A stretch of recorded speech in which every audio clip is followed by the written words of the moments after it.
I just received a big package of the best steaks in the world from Cindy's husband. I heard that this grass-fed meat is super expensive and very hard to get. We're going to have a real feast tonight. Boy, Cindy really married a super nice guy. Why couldn't you be more like your sister, Karen? Why can't you find a nice guy like Paul, always thinking about the family? Please, not this again. Is it so wonderful that she married some rich guy that buys you stuff? You make her out to be some kind of saint or something.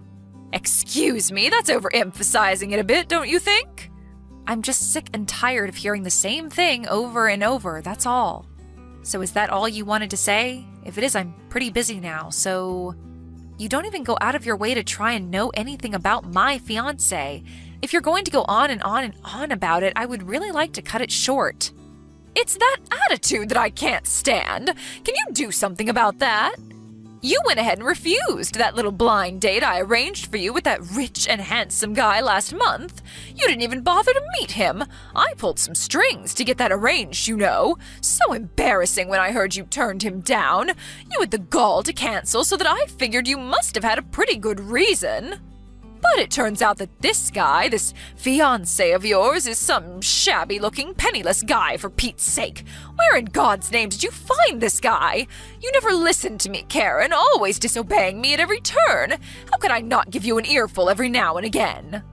Mom, I don't live my life solely to get your approval. I've got my own life to worry about. See what I mean? That's what I'm talking about, that attitude of yours. Please, Mom, are you going to start up that same old senseless rambling?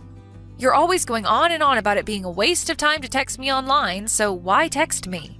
9 times out of 10, it's you that first sends me a line. Did you know that? What is there to talk about? Most of the time you just ramble on about the same old thing, and I'm sick of it. Oh, I see. So you feel that it's a pain in the rear to get a line from your mother, is that what you're saying? I think you're just jealous of your sister. Just because Cindy is always nice to me, you have some kind of grudge against her. She has a nice, rich husband, and look at you. It's envy, that's it, isn't it? Is that all you've got to say? That's why you texted me? If you're finished, I would like to cut this short, if you don't mind. Excuse me, are you even listening to me? Not really.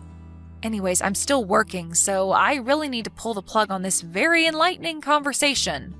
See ya, Mom.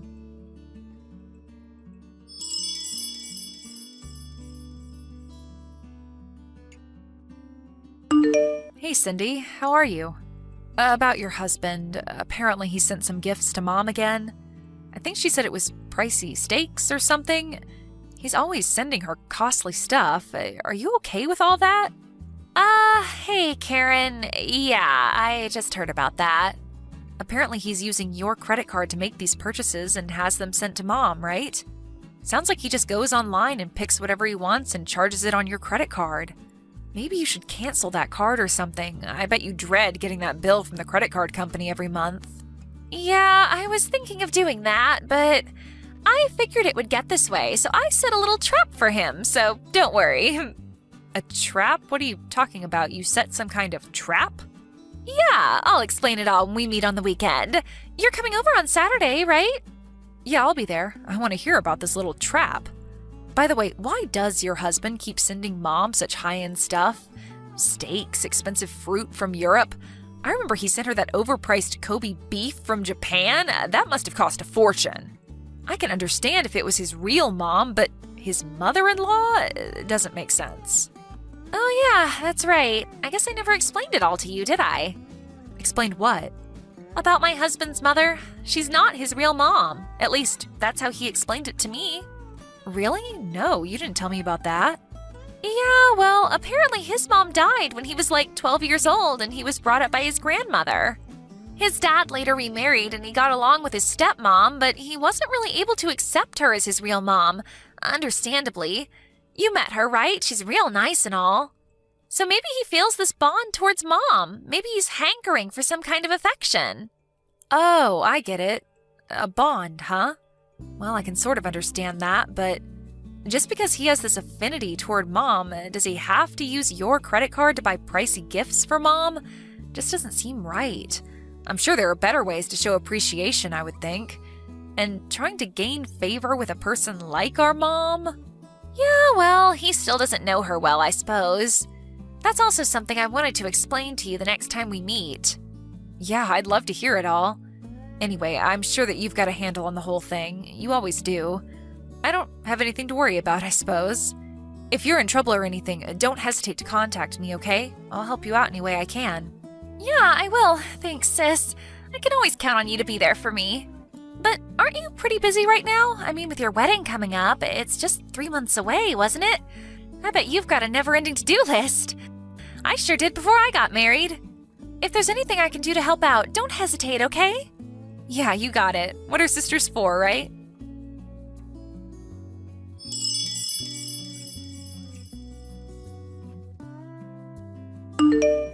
Karen, are you seeing this text? If you are, answer me right now. I want you to terminate this relationship and cancel this wedding you're planning today.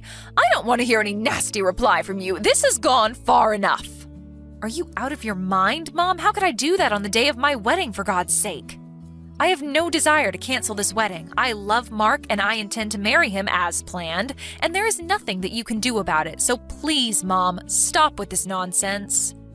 Oh, don't worry, Karen. I already called the wedding hall and canceled the wedding. There must already be a sign outside announcing the cancellation, so the guests will be turning around and leaving about now.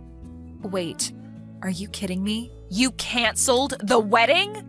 Yes, you remember that rich guy I set up that blind date with? Well, it turns out he just couldn't get you out of his mind. He wants to marry you.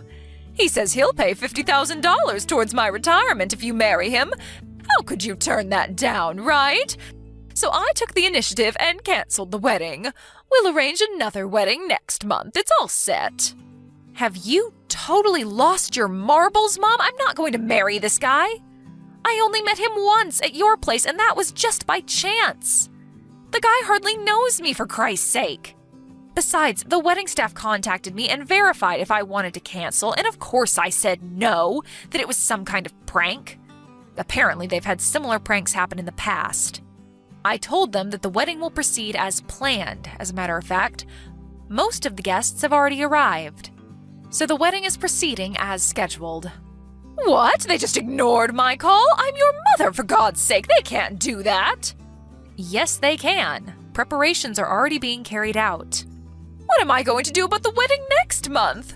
What am I going to tell him? And the $50,000? How the hell am I supposed to know? Work it out for yourself, Mom. I have nothing to do with that. If you're against this marriage, so be it. I really don't care, Mom. I also arranged a pre-wedding meeting at an expensive restaurant downtown tonight with this guy. What am I going to do about that? What should I tell him? I'm not going to let you marry that penniless lowlife. It's just not going to happen. You hear me, Karen?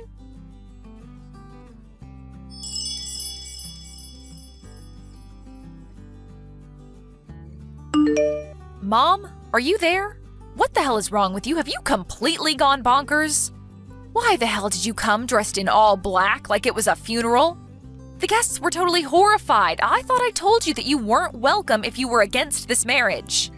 Oh, yeah, that. I completely got things all mixed up is all. Got what mixed up? It was a wedding, for Christ's sake. I thought you were holding a wedding and a funeral at the same time. But that wedding was so shabby, did it even matter if I came dressed in all black? Actually, it seemed kind of fitting. Oh, is that right? I think I saw, maybe 30 guests in total. Really? Your sister had over 100. It was so inconsequential that the other guests probably mistook it for a funeral. Everyone seemed dead. That was because you showed up in funeral gear. And what was up with that black veil? Anyway, after you got kicked out, the place livened up and it was very enjoyable, thank you. And the reason why there were only a small number of guests is because if we invited everyone, it would get way out of hand. So we decided to just invite close friends and relatives. I really don't care why there were only a meager number of guests. That doesn't concern me one bit. My main purpose was to disrupt that wedding. I was willing to do anything to make a mess of your plans. And I bet it worked, too. After such a shamble, his relatives were probably horrified and called the whole wedding off, am I right? Now that everything is over and this marriage is no longer a thing, come on home. We have to get ready for the date tonight. Sorry, Mom, but I'm heading for the airport now. We're flying to Hawaii on our honeymoon. Excuse me? Honeymoon? You're not even married. That was canceled. No, it wasn't, Mom. After you were kicked out, it went on as scheduled and we got married. Everyone congratulated us. Yes, even his relatives. It was a beautiful wedding. We even stopped off at City Hall and submitted our marriage certificate. We are now officially married. Say what? You already submitted the marriage papers? Why didn't his relatives terminate the wedding? I made quite an impression today. They must have thought you had crazy relatives and wanted nothing further to do with you. Your antics didn't really have much effect, to be honest. After you left, things immediately got back to normal. It was as if you were never there. Actually, I talked to the staff and all the guests beforehand about you, Mom. They were all prepared for what you would pull. Although they were a bit flabbergasted that you would turn up in full funeral wear. You warned them about your own mother? That I was a danger to the guests or something? Yeah, something like that, I guess. But it seems there was someone who received money and assisted in this little scheme of yours. I wonder who paid him. Anyway, that person was identified early on, and the wedding hall staff took care of him. He will probably be let go. Just wonder if it was worth whatever you paid him. Pay who? What are you talking about? I have nothing to— Mom, I really don't care about that. Have you talked to Cindy at all about my husband? You know, about what he does? Pardon me, what's Cindy have to do about this? Don't bring your sister into this. Yeah, I figured as much. You never had any interest in me, so you never bothered to ask about my fiancé, now husband. Just thought he was, how did you describe him? A penniless lowlife, wasn't it? Yeah, that was it. Did you know that Mark, my husband, is related to Cindy's husband? They are, you know, they're cousins. Bet you didn't know that. Excuse me? Mark is his cousin? Are you serious? And another thing that may be of surprise to you, he's slated to be the next president of the company that owns the subsidiary firm that Cindy's husband works for. Wait. Mark's going to be the president of the company that owns this other company?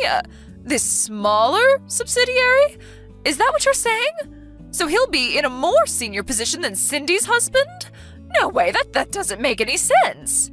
Then tell me why he was dressed like some maintenance worker when he came to our house last year.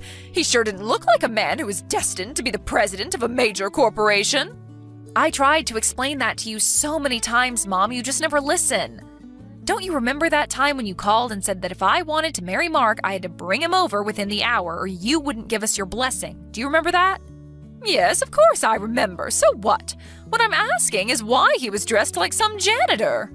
His father's company also runs several construction companies, and he was at one of the sites overseeing a current building project. A building project?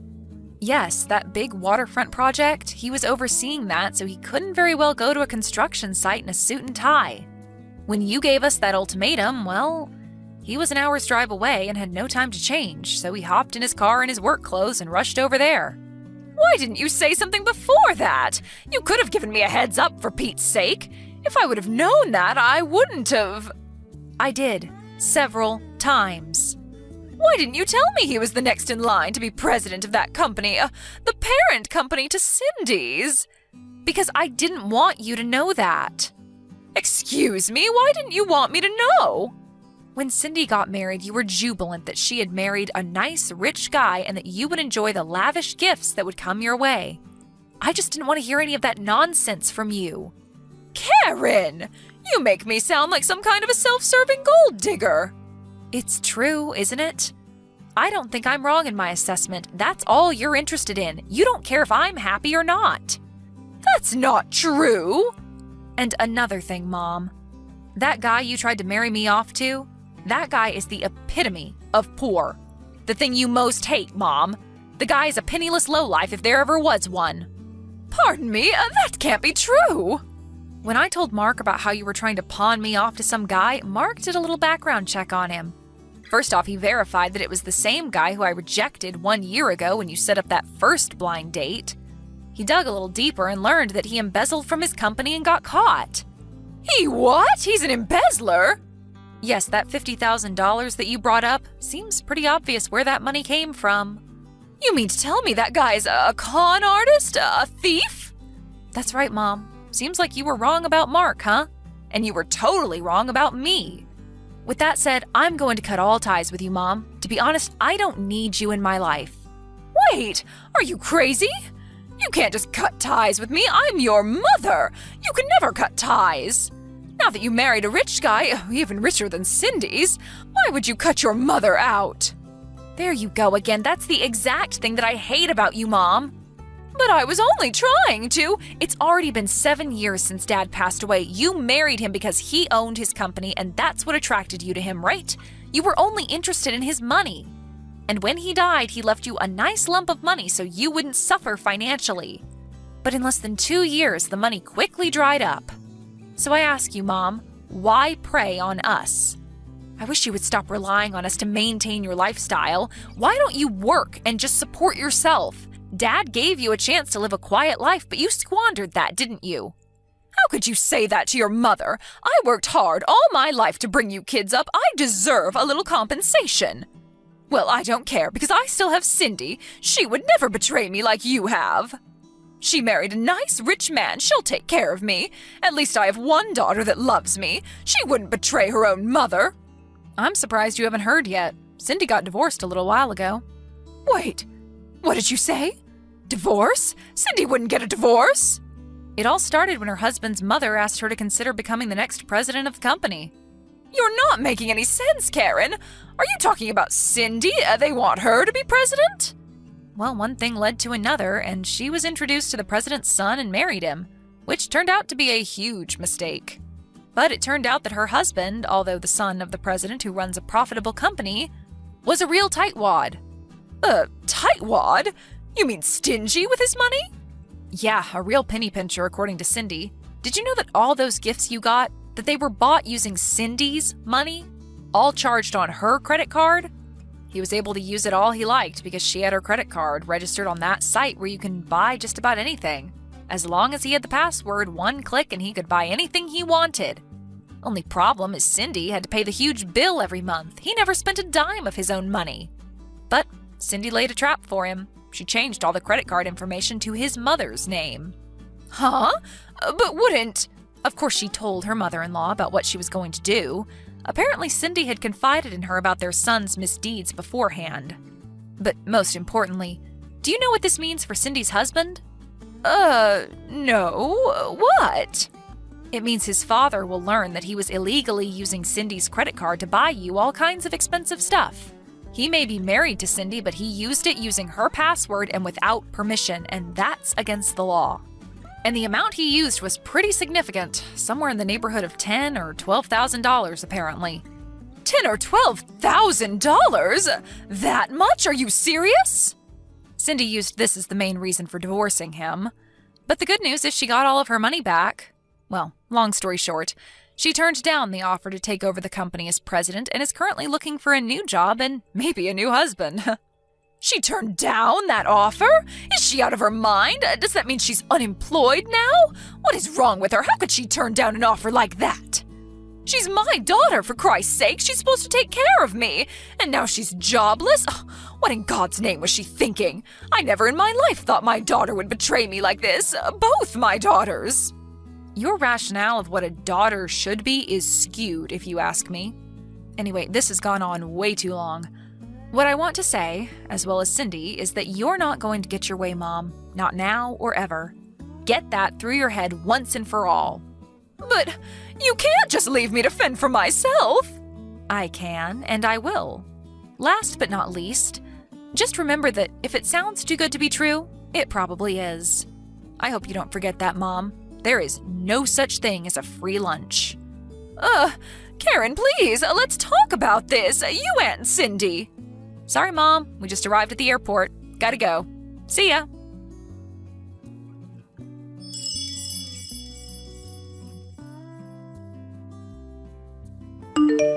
I heard from Cindy that she called her and told her she was cutting ties with her once and for all.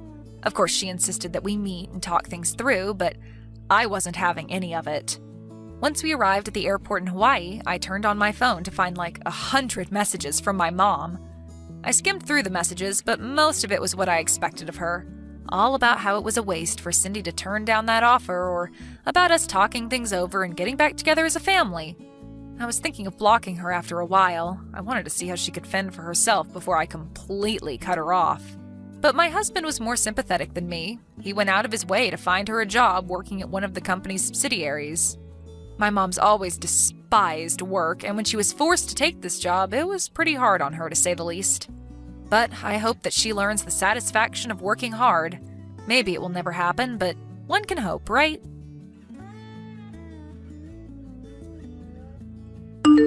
Thank you for watching. Please subscribe and hit the like button. See you next time!